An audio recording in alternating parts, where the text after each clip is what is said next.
Hello everyone and welcome back to the channel. So today I have two news. The first one is from darksideofgaming.com, which says that AMD processors achieve 25% market share according to the recent Steam hardware survey. And that's actually a big percentage in there, especially considering the history of AMD processors, and they were not very competitive compared to Intel back then. And now things have changed. So AMD has these Zen processors that began with Ryzen. Then we have Ryzen 2 and Zen 3, and then we have news about upcoming Ryzen 4000 series. So a lot of people are now fans of AMD because they obviously have better products and they are cheaper than Intel counterparts, and the difference between the two is very minimal, especially with the latest Ryzen processors. Not to forget that Ryzen processors don't need new motherboards with every new revision. Also, the built-in cooling solutions that AMD has makes things a lot cheaper. You don't have to buy a new cooler if you don't want to, and you don't have to change motherboards, and you pay less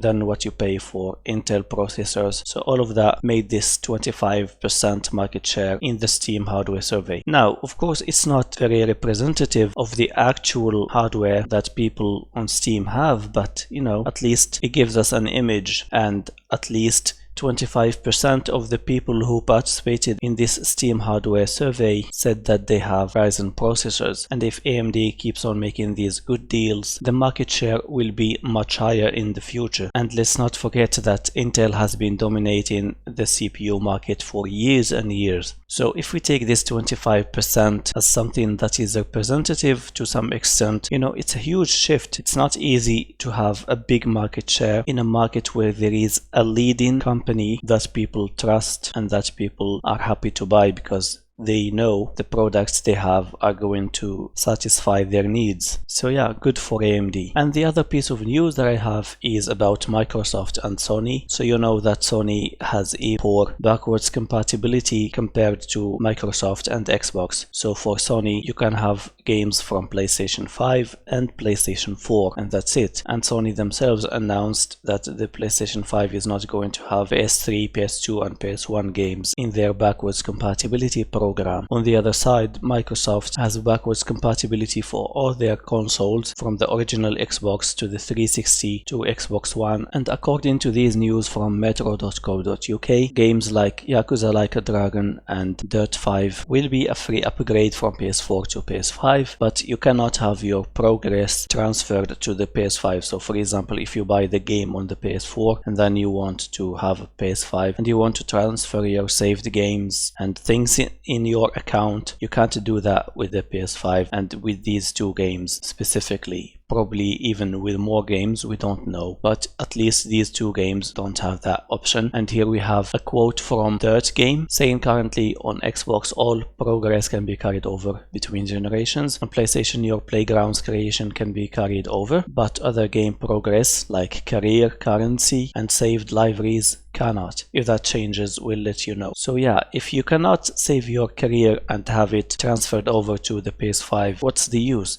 So imagine you buy this game, which obviously requires a lot of grinding. You're forced to start from scratch for career and the currency and all of those goodies. And this adds more problems to the backwards compatibility for Sony. I think Sony are lazy. They don't want to really focus on that because, you know, they have had a very good success with PlayStation 4 compared to the Xbox One lineup. I mean, virtually there was almost no competition in there. PS4 sold millions and millions and surpassed even some all-time classics, and because of that I believe that they feel complacent and that they think with their really good, I have to say it, really good strong library of first-party titles, they think that with that enough they can just, you know, secure a lot of sales for their PS5 consoles. And then Xbox marketing boss Aaron Greenberg tweeted this, and they said that, quote, at Xbox we put gamers first. So I think this is just like what happened in the past. Xbox was very complacent because they did really well with the 360, and then with the Xbox One there was this forced Kinect which resulted on the Xbox One being a lot more expensive than the PS4. I mean, price alone was already a deciding factor in there, and to add insult to injury, they didn't allow players to exchange game discs at first, and then of course Sony took the opportunity to mock them. Now Xbox is mocking Sony for not allowing players or not having the possibility for players to have their saved games from the PS4 to the PS5, especially for those games that are going to be on both consoles and that are going to be a free upgrade. And I believe that it's always like that. A company gets huge success and then they forget what they have been through, they forget the mistakes and probably do the same mistakes again. They forget everything as if nothing happened, as if they were never in a bad situation. Anyway, thank you for watching. If you enjoyed the video, please leave a thumbs up and subscribe for more. I will talk to you again soon. Have a good one.